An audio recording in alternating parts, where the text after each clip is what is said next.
Hello दोस्तों, नमस्कार। दिन भर की बड़ी खबर में सबसे पहले आपको बताएंगे जहां पाकिस्तान के मशहूर मौलाना तारिक जमील के बेटे की गोली मारकर हत्या। जी हां, शहबाज शरीफ समेत लोगों ने जताया अफसोस। अज्ञात बंदूकधारियों ने इसके बेटे को मार गिराया। जी हां दोस्तों, बताएंगे जिसके बाद पूरे पाकिस्तान में मचा है तहलका। साथ ही साथ आपको बताएंगे जहां कतर में भारतीय नौसेना के 8 पूर्व अधिकारियों को मौत की सजा पर उनके परिवारों का नया बयान निकलकर सामने आया है। दोस्तों, सरकार का क्या होगा कदम, सारी जानकारियां बताएंगे। साथ ही साथ बताएंगे श्रीनगर में हुआ बड़ा आतंकी हमला, पुलिसकर्मी हुआ शहीद। ईदगाह इलाके में आतंकियों ने मारी थी गोली। साथ ही साथ दोस्तों आपको बताएंगे जहां अगर आप भी आने वाले दिवाली और छठ पूजा पर जाने वाले हैं ट्रेन का इस्तेमाल करके अपने घर, तो बहुत जरूरी बात आपको बताने वाले। दोस्तों, एक से खबर बताएंगे, बनेगा वीडियो के अंत तक। लेकिन खबरों में आगे बढ़ने से पहले अगर आप भी अपने भारत देश का दिल से समर्थन करते हैं, मानते कि भारतीय सेना विश्व की नंबर 1 और बेहतरीन सेना और मोदी है, तो मुमकिन है तो इस वीडियो को भी कर दीजिए लाइक, चैनल कर दीजिए सब्सक्राइब, बेल आइकन दबाइए। साथ ही कमेंट बॉक्स में लिख दीजिएगा जय हिंद। जी हां दोस्तों, तो चलते हैं पहली और सबसे बड़ी खबर की तरफ, जहां पर पाकिस्तानी कट्टरपंथी इस्लामी उपदेशक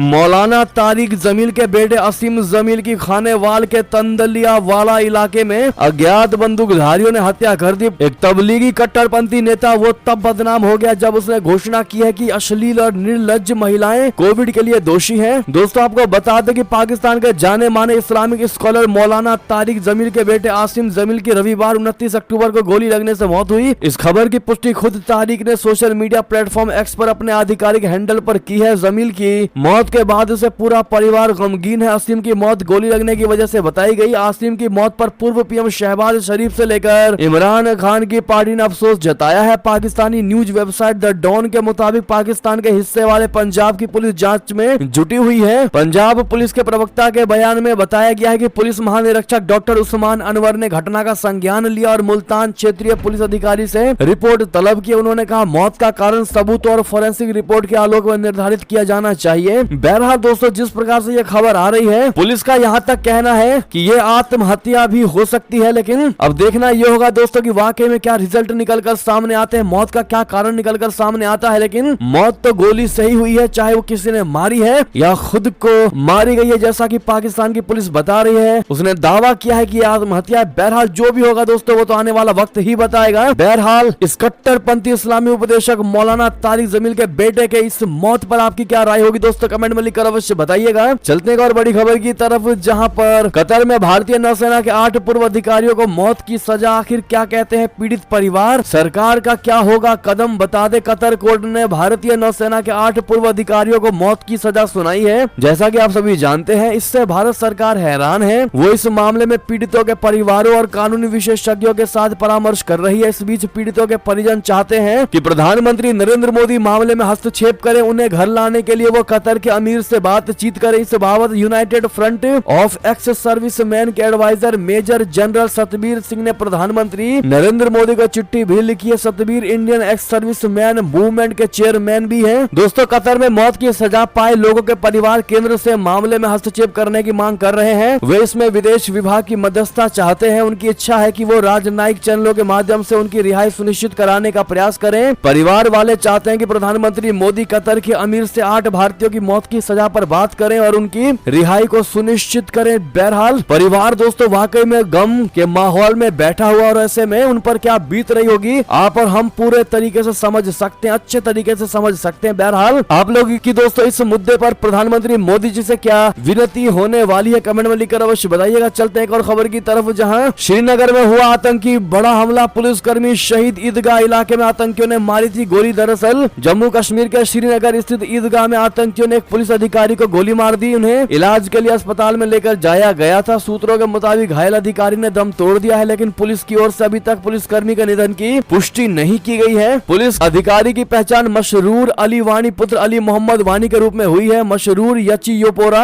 ईदगाह श्रीनगर के रहने वाले थे। पुलिस अधिकारी को गोली लगने के बाद श्रीनगर के ईदगाह में सुरक्षा कड़ी कर दी गई। अधिकारियों के अनुसार ये हमला उस समय हुआ जब मशरूर वानी ईदगाह मैदान में स्थानीय लड़कों के साथ क्रिकेट खेल रहे थे। घटना के बारे में जानकारी देते हुए कश्मीर जोन पुलिस ने सोशल मीडिया प्लेटफॉर्म एक्स पर लिखा है कि आतंकवादियों ने श्रीनगर के ईदगाह के पास इंस्पेक्टर मशरूर अहमद पर गोली की और उन्हें घायल कर दिया। उन्हें तुरंत इलाज के लिए अस्पताल लेकर जाया गया है। प्रारंभिक जांच से पता चला है कि इस आतंकवादी हमले में पिस्तौल का इस्तेमाल किया गया था। फिलहाल इलाके की घेराबंदी कर दी गई है, मामला दर्ज कर लिया गया है। दोस्तों एबीपी न्यूज पर तो छपा हुआ है कि पुलिसकर्मी शहीद हो गया है, लेकिन पुलिस टीम की ओर से, अधिकारियों की ओर से कोई इसकी पुष्टि नहीं की गई है। बहरहाल जो भी और कोई अपडेट आएगा सबसे पहले हम आपको बताएंगे। चैनल पर नए हैं तो सब्सक्राइब जरूर कर लीजिएगा। अगली खबर की बात करें, जहां मालदीव के नए राष्ट्रपति मुइज्जू का फिर एक बार आया बयान, कहा भारतीय सेना को जल्द वापस लौटाएगा मालदीव। जी हां, पद संभालने से पहले नए राष्ट्रपति मोहम्मद मुइज्जू का बड़ा ऐलान। बता दें, मालदीव की मदद के लिए भारत ने अपनी सेना भेजी है, आप सभी जानते हैं। इसी बीच नवनिर्वाचित राष्ट्रपति मोहम्मद मुइज्जू ने कहा है कि भारत की सेना को वापस लौटाना उनके देश की विदेश नीति की सर्वोच्च प्राथमिकता है। समाचार एजेंसी रॉयटर्स के अनुसार मुइज्जू ने कहा है कि मालदीव अपने तटों से भारतीय सैन्य कर्मियों को जितनी जल्दी हो सके वापस भेजने का प्रयास करेगा। दोस्तों बता दें कि पिछले महीने मालदीव के राष्ट्रपति चुनाव में मौजूदा राष्ट्रपति इब्राहिम सोली को मुइज्जू ने मात दी। चुने गए नए राष्ट्रपति मोहम्मद मुइज्जू 17 नवंबर को पदभार ग्रहण करेंगे। रिपोर्ट्स के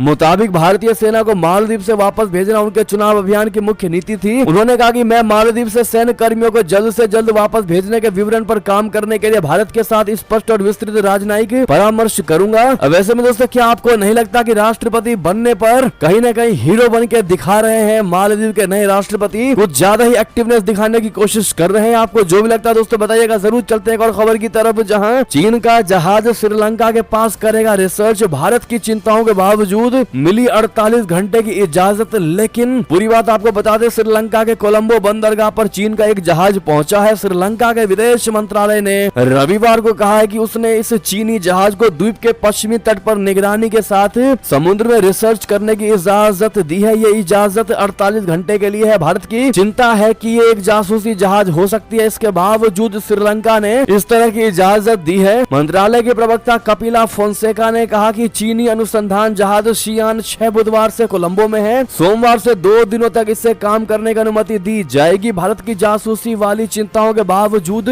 श्रीलंका ने इस जहाज को अपनी सप्लाई भरने के लिए कोलंबो बंदरगाह पर रुकने की इजाजत दी थी। भारत हिंद महासागर में चीन की बढ़ती उपस्थिति और श्रीलंका में उसके प्रभाव को लेकर संशयित है। श्रीलंका रणनीतिक रूप से प्रमुख पूर्व पश्चिम इंटरनेशनल शिपिंग मार्गों के बीच में स्थित अंतरिक्ष यान पर नजर रखने वाले एक चीनी जहाज ने पिछले साल भारत में सुरक्षा से जुड़ी चिंताएं बढ़ा दी थी। अब ऐसे में दोस्तों भारत की चिंताओं के बावजूद 48 घंटे की इजाजत जिस प्रकार से चीन के जहाज को दिया गया है श्रीलंका के द्वारा, और वहां जिस प्रकार से चीनी जहाज रिसर्च करेगा दोस्तों, कहीं ना कहीं भारत के लिए वाकई में संकट की घड़ी है। इस पर आप श्रीलंका को किस नजरिए से देखते दोस्तों कमेंट में लिखकर अवश्य बताइएगा। जहां पर उसके हर बुरी स्थिति में जब श्रीलंका पूरे तरीके से डूब चुका था तब भारत ने उसकी मदद की थी, लेकिन भारत की चिंताओं को श्रीलंका पूरे तरीके से दरकिनार कर रहा है। इस पर दोस्तों आपकी राय तो बनती है। चलते हैं और खबर की तरफ, जहां अंजू आने वाली है भारत। नसरुल्लाह ने कहा पाकिस्तान अब उनका घर बच्चों से मिलकर आएंगी वापस। जी हां, सोशल मीडिया मंच फेसबुक पर जिसे मित्र बनाया उससे शादी करने के लिए पाकिस्तान के खैबर पख्तूनख्वा के एक दूर दराज गाँव में पहुंची अंजू नाम की 34 वर्षीय भारतीय महिला पाकिस्तान सरकार की ओर से मंजूरी मिलने के बाद स्वदेश लौटेगी। 2 बच्चों की मां अंजू के पास पाकिस्तानी पति ने यह जानकारी दी। पाकिस्तान ने अगस्त में अंजू का वीजा 1 साल के लिए बढ़ा दिया था। इस्लाम धर्म अपनाने और नसरुल्लाह से शादी के बाद अंजू का नाम बदलकर फातिमा कर दिया गया था। अंजू के पाकिस्तानी पति ने पीटीआई भाषा को बताया कि हम इस्लामाबाद में आंतरिक मंत्रालय ने सेनापत्ति प्रमाण पत्र यानी कि एनओसी का इंतजार कर रहे हैं, जिसके लिए हमने पहले ही आवेदन कर रखा है। एनओसी प्रक्रिया थोड़ी लंबी है और इसे पूरा होने में समय लगता है। उन्होंने कहा कि जैसे ही वाघा सीमा पर आने जाने के लिए दस्तावेज पूरे हो जाएंगे अंजू भारत की यात्रा करेंगी। उन्होंने कहा कि वो भारत में अपने बच्चों से मिलने के बाद पाकिस्तान लौट आएंगी। साथ ही साथ बात करते हैं अगली बड़ी खबर की, जहां 100 हमास कमांडरों के सिर बॉर्डर पर लटका दे इजरायली सेना। जी हां, अमेरिकी राष्ट्रपति पद के उम्मीदवार विवेक रामास्वामी का सबसे बड़ा बयान। बता दें, रिपब्लिकन पार्टी से अमेरिकी राष्ट्रपति पद के उम्मीदवार विवेक रामास्वामी ने कहा है कि इजरायल को हमास के लड़ाकों के सिरों को काटकर गाजा बॉर्डर पर लटका देना चाहिए। भारतीय मूल के अमेरिकी कारोबारी और रिपब्लिकन नेता रामास्वामी ने कहा कि हमास ने इजरायल में जिस तरह का हमला किया उसकी कोई माफी नहीं हो सकती है। ये एक ऐसा घिनौना काम हुआ है जिसका बदला हमास से लिया जाना चाहिए, उसको पूरी तरह से खत्म कर देना चाहिए। शनिवार को लास वेगास में रिपब्लिकन जूइश कोलिशन के वार्षिक शिखर सम्मेलन में बोलते हुए रामास्वामी ने कहा कि मुझे इससे ज्यादा अच्छा कुछ नहीं लगेगा अगर इजरायल डिफेंस फोर्स हमास के 100 सबसे बड़े कमांडरों के सिर काटकर लाए और उन्हें गाजा सीमा पर टांग दे, ताकि फिर कोई 7 अक्टूबर जैसा आतंकी हमला दोबारा करने की सोच भी ना सके। जी हाँ, रामास्वामी ने कहा कि हम में से कई लोग अभी भी 7 अक्टूबर की घटना से जूझ रहे हैं। मैं और मेरी पत्नी अपूर्वा भी अभी दोनों सदमे में हैं। हमारे दो सबसे करीबी दोस्त दाना और मार्क तब यरूशलेम में थे। मैं जानता हूँ कि मैं आप में से कोई लोगों ने उस दिन अपने लोगों को खो दिया या ऐसे करीबी दोस्तों को जानते हैं जिनके साथ ऐसा हुआ।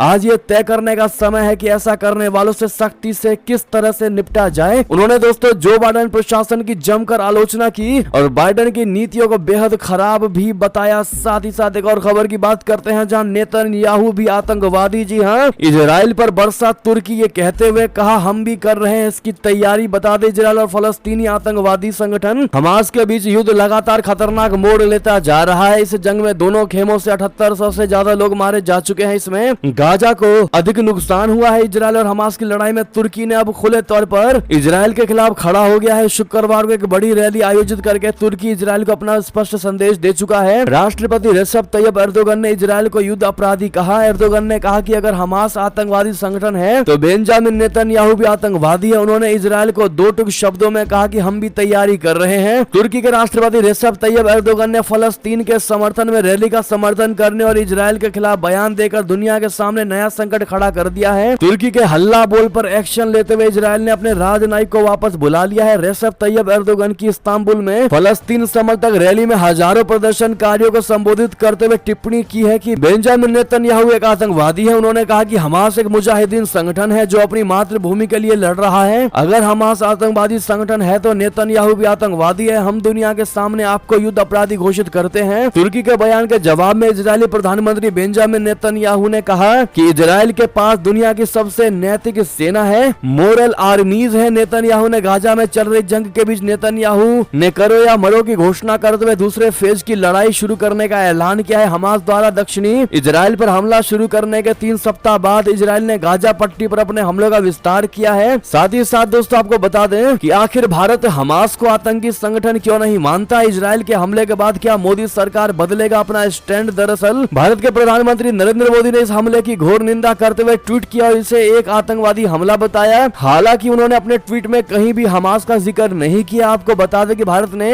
आधिकारिक रूप से हमास को आतंकी संगठन नहीं माना है। यूरोपीय संघ, अमेरिका, ब्रिटेन, कनाडा जैसे पश्चिमी देश जहां हमास को एक आतंकवादी संगठन मानते हैं, भारत का रुख इस मुद्दे पर संयुक्त राष्ट्र की तरह है जो उनको आतंकी संगठन नहीं मानता है। भारत में इजराइल के राजदूत नाओर गिलोन ने बीते दिनों मोदी सरकार से हमास को आतंकवादी संगठन घोषित करने की अपील की थी। उन्होंने कहा कि भारत आतंकवाद से पीड़ित है और वो इसकी गंभीरता समझता है, इसीलिए यही समय है कि भारत हमास को एक आतंकवादी संगठन घोषित करना चाहिए। साथ ही साथ दोस्तों अगली खबर की बात करें जहां भारत की राह पर फिलीपींस रेलवे प्रोजेक्ट से चीन को किया आउट, दूसरी परियोजनाओं को भी रोका। बताते फिलीपींस ने चीन के साथ द्वीपों के विवाद के बाद भारत की तरह कई महत्वपूर्ण चीनी परियोजनाओं को रद्द करने का ऐलान कर दिया है। इसमें 5 बिलियन अमेरिकी डॉलर से अधिक की लागत वाली 3 रेल परियोजनाएं भी शामिल हैं। इन सभी रेल परियोजनाओं को चीनी कर्जे से बनाया जाना था। इसके अलावा फिलीपींस ने सड़क निर्माण में भी चीनी कंपनियों की एंट्री पर प्रतिबंध लगा दिया है। फिलीपींस अब इस परियोजनाओं के वित्त पोषण के लिए अन्य एशियाई देशों के साथ चर्चा कर रहा है। दरअसल चीन ने पिछले कुछ महीनों से फिलीपींस को दक्षिण चीन सागर में स्थित सेकंड थॉमस शोल नाम के द्वीप पर जाने से रोक रहा है। कुछ दिनों पहले ही चीनी तटरक्षक के जहाजों ने इस द्वीप पर सप्लाई पहुंचाने जा रही फिलीपींस की 2 नावों को टक्कर मार दी थी। फिलीपींस के वित्त सचिव बेंजामिन डियो कोनो ने सितंबर में चीनी राजदूत हुआंग जीलियन को एक पत्र में सूचित किया था कि मनीला अब मिंडा नोवो रेलवे परियोजना के लिए के पहले चरण के लिए चीनी वित्त पोषण को आगे बढ़ाने के लिए इच्छुक नहीं है। जी हाँ दोस्तों, ऐसे में बहुत बड़ा झटका दिया है फिलीपींस ने चीन को और भारत की राह पर चल करके भारत जैसा बनने की कोशिश की। अगर आप भी मानते हैं कि फिलीपीन वाकई में बहुत आगे जाएगा और उसने बिल्कुल सही कदम उठाया है तो दोस्तों अपनी राय अवश्य दीजिएगा। साथ ही साथ अगली खबर की बात करें जहां जम्मू कश्मीर के कुपवाड़ा में फिर घुसपैठ की बहुत बड़ी कोशिश हुई, नाकाम। सुरक्षा बलों ने आतंकियों को मार गिराया। जी हाँ, शुरू में दोस्तों ईदगाह मैदान की हम बात कर रहे थे, लेकिन जो अभी हम खबर आपको बता रहे हैं वो उत्तर कश्मीर के कुपवाड़ा जिले का है जहां पर एक बार फिर घुसपैठ की कोशिश को नाकाम किया गया है। कुपवाड़ा जिले के जूमा गुंड सेक्टर में नियंत्रण रेखा पर सुरक्षा बलों ने घुसपैठ की कोशिश को विफल किया। यहाँ एक आतंकवादी मारा गया, अभी ऑपरेशन चल रहा है। बता दें जानकारी के अनुसार कुपवाड़ा पुलिस और सेना की 2 बिहार यूनिट की संयुक्त टीम ने जिले जुमा गुंड सेक्टर में भारत पाकिस्तान नियंत्रण रेखा को पार घुसपैठ करने वाले एक आतंकी को मार गिराया है। पुलिस और सेना के जवान मोर्चे पर डटे हुए हैं और ये ऑपरेशन अभी भी जारी है। साथ ही साथ बढ़ते हैं अगली खबर की तरफ जहां बांग्लादेश में सीनियर विपक्षी नेता हुआ हुआ गिरफ्तार। एक दिन पहले रैली में हुई थी हिंसा, 2 लोगों की मौत के बाद सबसे बड़ी कार्यवाही। जी हां, बांग्लादेश पुलिस ने रविवार को विपक्षी बांग्लादेश नेशनलिस्ट पार्टी यानी बीएनपी के एक वरिष्ठ नेता को गिरफ्तार कर लिया। इससे एक दिन पहले बीएनपी की ओर से आयोजित सरकार विरोधी रैली में हिंसक झड़पों के दौरान 2 लोगों की मौत हो गई, जिसके कारण जनवरी में प्रस्तावित आम चुनाव से पहले देश में तनाव बढ़ गया है। बीएनपी की प्रेस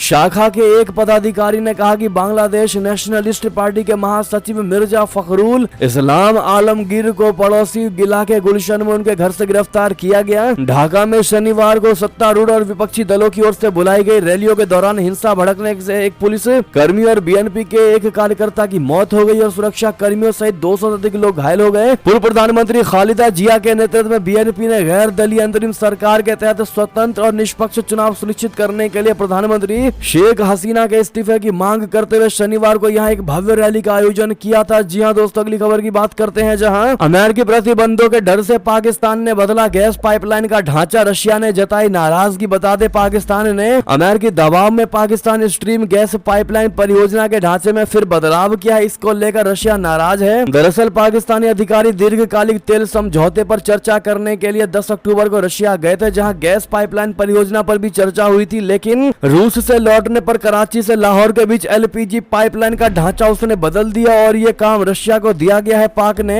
इस ढांचे में 6ठी बार बदलाव किया है, इस पर रशिया ने नाराजगी जताई है। साथ ही साथ एक और खबर की बात करें, जहां पर आखिर इजराइल हमास जंग के बीच पीएम नेतन्याहू ने क्यों मांगी माफी, कहा मैं गलत था। दरअसल इजराइल और हमास जंग के बीच अपने खुफिया प्रमुखों को लेकर दिए गए बयान पर घिरे प्रधानमंत्री बेंजामिन नेतन्याहू ने माफी मांगी है। उन्होंने सोशल मीडिया साइट एक्स पर लिखा था कि 7 अक्टूबर को हमास द्वारा किए गए हमलों के बारे में किसी ने कोई वार्निंग नहीं दी थी। हालांकि विपक्षी नेताओं द्वारा आलोचना का शिकार होने के बाद ये पोस्ट डिलीट कर दिया था। अब नेतन्याहू ने कहा कि मैं गलत था, जो भी मैंने प्रेस कॉन्फ्रेंस के बाद कहा था उसे नहीं कहना चाहिए था, उसके लिए मैं माफी मांगता हूँ। इजरायली प्रधानमंत्री नेतन्याहू ने कहा कि मैं सुरक्षा सेवाओं के सभी प्रमुखों का पूरा समर्थन देता हूँ। मैं आईडीएफ चीफ ऑफ स्टाफ और आईडीएफ के कमांडरों और सैनिकों का समर्थन करता हूँ जो अग्रिम पंक्ति में और हमारे घर के लिए लड़ रहे हैं। इससे पहले प्रधानमंत्री ने उसी सोशल मीडिया प्लेटफॉर्म पर पोस्ट किया था कि उन्हें किसी भी स्तर पर हमास के युद्ध के इरादों के बारे में कोई जानकारी, कोई चेतावनी नहीं मिली थी, जिसमें इस बात पर जोर दिया गया था कि सैन्य खुफिया प्रमुख और शिन बेल्ट के प्रमुख सहित सभी सुरक्षा सेवाएं उनकी राय थी कि हमास डरा हुआ है और समझौता करना चाहता है। बात करें दोस्तों अगली खबर की तरफ, जहां केरल में सीरियल ब्लास्ट की शख्स ने ली जिम्मेदारी, कहा मैंने किए बम धमाके, पुलिस के सामने भी कर दिया इसने सरेंडर। बता दें, केरल के थ्रिसूर में एक व्यक्ति ने कालमसारी में हुए धमाकों की जिम्मेदारी ली है। इस व्यक्ति ने अपना नाम डोमिनिक मार्टिन बताया है। डोमिनिक ने दावा किया है कि उसने कन्वेंशन सेंटर में 3 बम लगाए थे। रविवार सुबह इन बमों में धमाका हुआ और एक महिला की मौत हो गई, जबकि 40 लोग अन्य घायल हुए हैं। कालासामारी के ADGP law and order Ajit Kumar ने इसकी सबसे बड़ी जानकारी दी है। अजित कुमार ने बताया कि थ्रिसूर ग्रामीण के कोडाकारा पुलिस थाने में एक व्यक्ति ने आत्मसमर्पण किया है। इस व्यक्ति ने सभा के ग्रुप सही होने का दावा किया। उन्होंने बताया कि पुलिस इसको वेरीफाई करने में जुटी हुई है। अजित कुमार के मुताबिक जांच में केस के सभी पहलुओं पर नजर रखी जा रही है। पुलिस अधिकारी ने बताया कि यह धमाका हाल के सेंट्रल पार्क में हुआ था। हालांकि पुलिस ने अभी तक ये कंफर्म नहीं किया है कि आत्मसमर्पण करने वाला व्यक्ति वास्तव में धमाके के पीछे है भी या नहीं। मामले की तह तक जाने के लिए पुलिस फिलहाल पूछताछ में जुटी हुई है। इस पर आपका क्या कहना है दोस्तों, अपनी राय अवश्य दीजिएगा। साथ ही साथ अगली खबर की बात करें, जहां कनाडा वालों पर अब भी नरम नहीं अपना भारत, ऐसे लोगों को वीजा के लिए करना होगा और इंतजार। जी हां, खालिस्तानी आतंकवादी हरदीप सिंह निज्जर की हत्याकांड को लेकर कनाडा की जस्टिन ट्रूडो सरकार और भारत के बीच रिश्ते अभी भी नरम नहीं हुए हैं। 21 सितंबर को भारत ने कनाडाई नागरिकों के लिए वीजा सेवा निलंबित कर दी थी। हालांकि बीते गुरुवार को सेवाएं बहाल भी कर दी गई, लेकिन कनाडाई सरकार ने अपने लोगों को मामले में अपडेट किया है कि भारत की यात्रा के लिए 9 श्रेणियों में वीजा जारी करना अभी भी निलंबित है। अभी सिर्फ 4 श्रेणियों के वीजा की सेवा शुरू की गई है, जबकि ई वीजा और ट्रांजिट वीजा सहित अन्य अभी भी जारी नहीं किए जा रहे हैं। अन्य श्रेणियों जो अभी भी निलंबित है वे है पर्वतारोहण, मिशनरी और पत्रकार वीजा। जी हां दोस्तों, कनाडाई सरकार ने शनिवार को अपने अपडेट में कहा कि हमने इस पेज पर जानकारी भारतीय अधिकारियों से प्राप्त की है। साथ ही साथ अगली खबर की बात करें, जहां भारत का विश्व कप में जीत का छक्का तिगुना लगान वसूल, इंग्लैंड को सेमीफाइनल की रेस से कर दिया बाहर। बता दें, 30 जुलाई 2019 का दिन था। भारत और इंग्लैंड विश्व कप में आमने सामने थे। भारतीय टीम के मौजूदा कप्तान रोहित शर्मा ने शतक जड़ा था, लेकिन इंग्लैंड 31 रनों से जीत गया था। वो मैच इंग्लैंड में हुआ था और अब जंग भारत में थी। थी तो रोहित सेना ने कर दी चढ़ाई और 100 रनों से हराते हुए उस हार का सूद समेत बदला ले लिया। सूद इसलिए क्योंकि इस हार के साथ ही डिफेंडिंग चैंपियन का सेमीफाइनल की रेस से बाहर यानी टूर्नामेंट के गणित के अनुसार ऑफिशियली बाहर नहीं हुआ है, लेकिन सेमीफाइनल में पहुंचना अब नामुमकिन टाइप है। ये होना तय हो गया है। मैच में रोहित ने 87 रनों की पारी खेलकर भारत को 229 रनों तक पहुंचाया। इसके बाद मोहम्मद शामी 22-4, जसप्रीत बुमराह 32-3, कुलदीप यादव 24-2 और रविंद्र जडेजा 16-1 ने घातक गेंदबाजी करते हुए इंग्लैंड को 129 रनों पर समेट दिया। दोस्तों ऐसे में आपको बता दें कि टीम इंडिया की इस जीत से गदगद हुए सीएम योगी आदित्यनाथ जी, कहा विजय अभियान अविराम जारी रहे। सीएम योगी आदित्यनाथ जी ने सोशल मीडिया प्लेटफॉर्म एक्स पर पोस्ट पर करके लिखा कि एक और अविस्मरणीय विजय, इंग्लैंड के विरुद्ध शानदार जीत की संपूर्ण देशवासियों की को हार्दिक बधाई, सभी खिलाड़ियों का अभिनंदन, भारतीय क्रिकेट टीम का विजय अभियान अविराम जारी रहे, जय हिंद। जी हाँ दोस्तों, वैसे में आप लोग भी भारतीय टीम को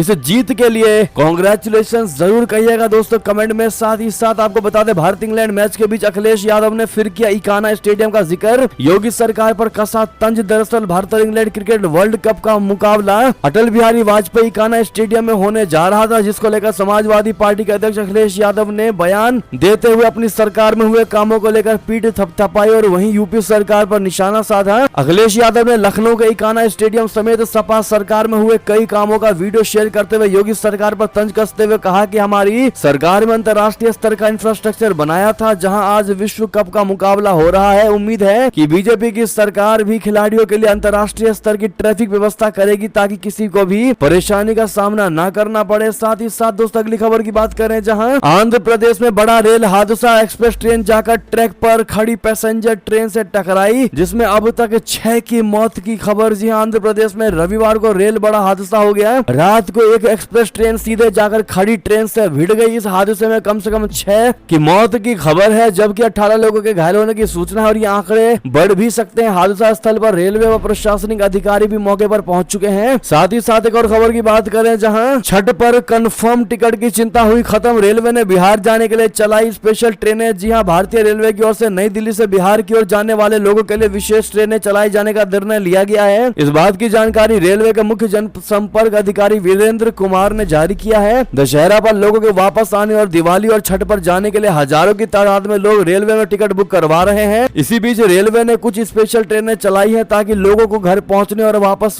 आने में सुविधा मिल सके। जी हां, बाकी ट्रेनों के नाम आप स्क्रीन पर देख ही पा रहे होंगे। सहरसा और भुवनेश्वर के लिए भी ट्रेनें हैं। जी हां दोस्तों, बहरहाल ये भी की सारी बड़ी खबरें। आपको हमारी खबर कैसी लगी? आशा करता हूँ बहुत अच्छी लगी होगी। अगर थोड़ी भी अच्छी लगे तो इस वीडियो को दोस्तों में, भाइयों में, रिश्तेदारों में शेयर जरूर कर दीजिएगा और अभी कर दीजिए इस वीडियो को लाइक, चैनल कर दीजिए सब्सक्राइब, बेल आइकन दबाइए, साथ ही कमेंट बॉक्स में लिख दीजिएगा जय हिंद जय भारत। और यहाँ तक बने रहने के लिए आप